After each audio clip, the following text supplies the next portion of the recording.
So here is something that has confused me for a really, really long time. I could not tell the difference between fear and my own intuition. Both of them showed up in my body, and it felt the same way.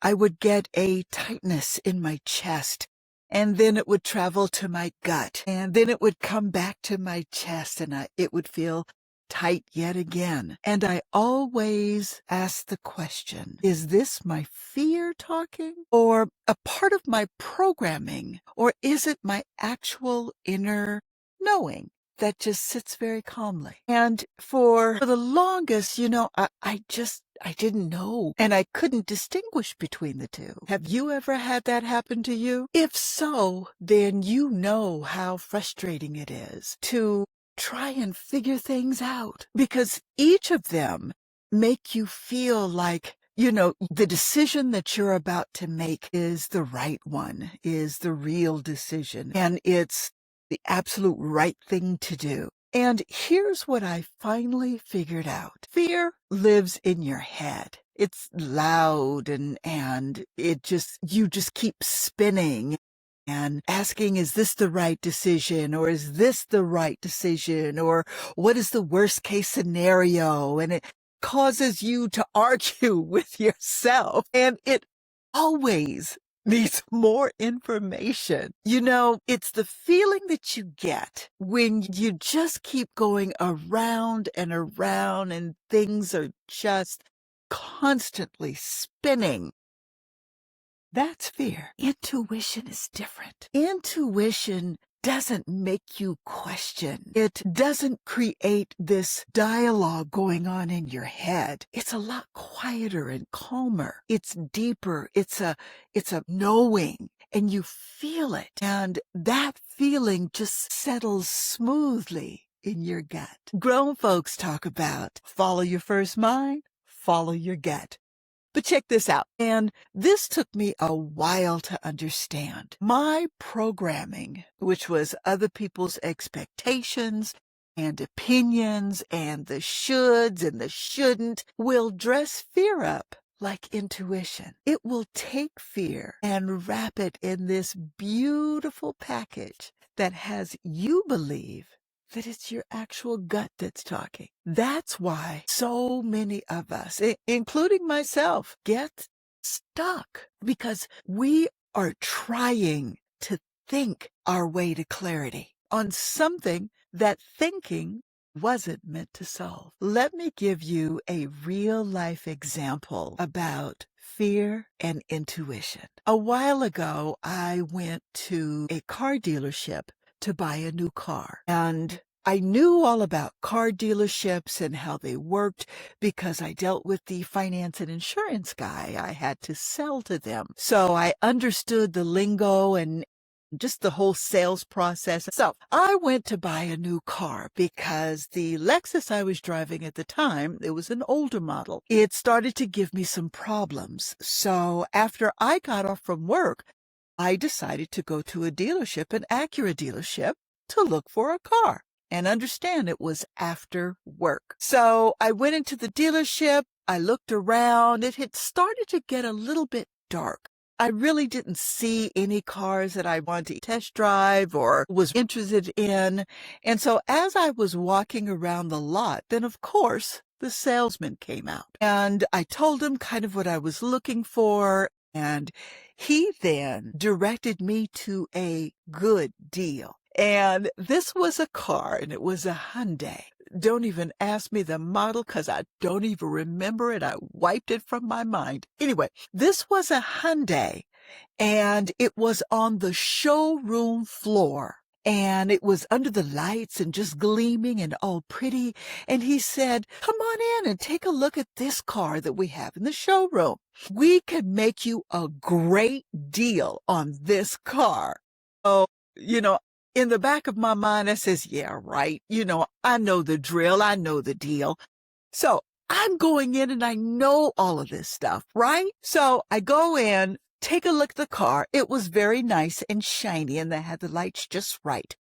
And so he started telling me about all the features and how wonderful, and here, open the door, sit down. And I did. And I thought, okay, well, this was nice. And I knew in the back of my mind that, my Lexus wasn't running real good and I really needed to have a car. So he started just talking and we can give you a great deal on your Lexus. We can get your payments below $200. And so my intuition said, oh, hold on. We need to stop this. So I said, no, I don't think so. I don't think this is going to be good for me.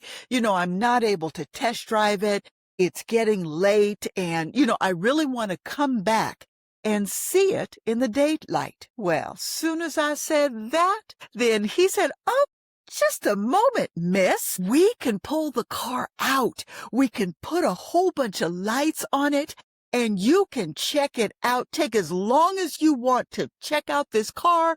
We can test drive it. We can do all these things. Oh, let me make this story short. So, did all of that. Checked it out, drove it, got back to the dealership, and I was sitting in his office because he had to go and talk to the managers about getting me this good deal and getting money for my Lexus. So he left my Lexus keys on the corner of his desk. And so I was just sitting there waiting. And it must have been about 35 minutes or so. And after about 10 minutes, something in me said, Connie, leave. Pick up those keys and leave. And at first I thought, Connie, don't be afraid. You know how this deal works. If the numbers don't look right, then you could just walk out. Just wait. He'll be right back. And something again said, leave. And I waited, and the noise got louder and louder in my head. Leave. Leave! Pick up those keys and leave. And do you think I left? I stayed there until he came back with all the paperwork. And of course, I signed. Yes, I did. And all the while I was signing, it's something inside of me just screamed, stop. And I didn't.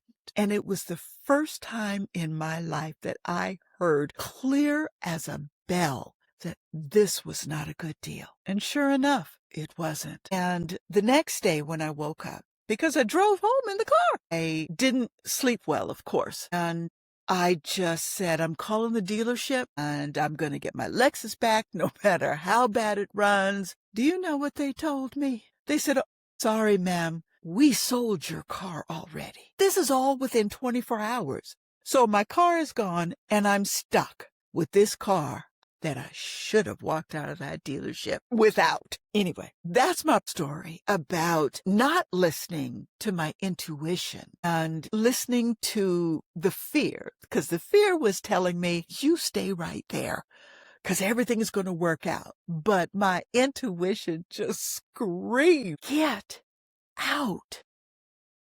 And I have regretted that decision, and I finally come to terms with it, which is why I'm sharing this story. So, moving on. A teacher that I listened to, and his name is Panache Desai, and I listened and I read one of his books, and I've put his book in the description if you're interested. He talks about the body and how the body is intelligent. It has its own intelligence. It's not just communicating that you're sick or you're full of disease or you've got your aches and pains, but it's actually communicating with you when things just aren't feeling right. And we really need to listen. And when you slow down and actually listen, you start to feel the difference between that old crap that's triggering or something that is quietly trying to guide you. So when you can't tell the difference between fear and intuition, stop. In fact, stop thinking. Breathe.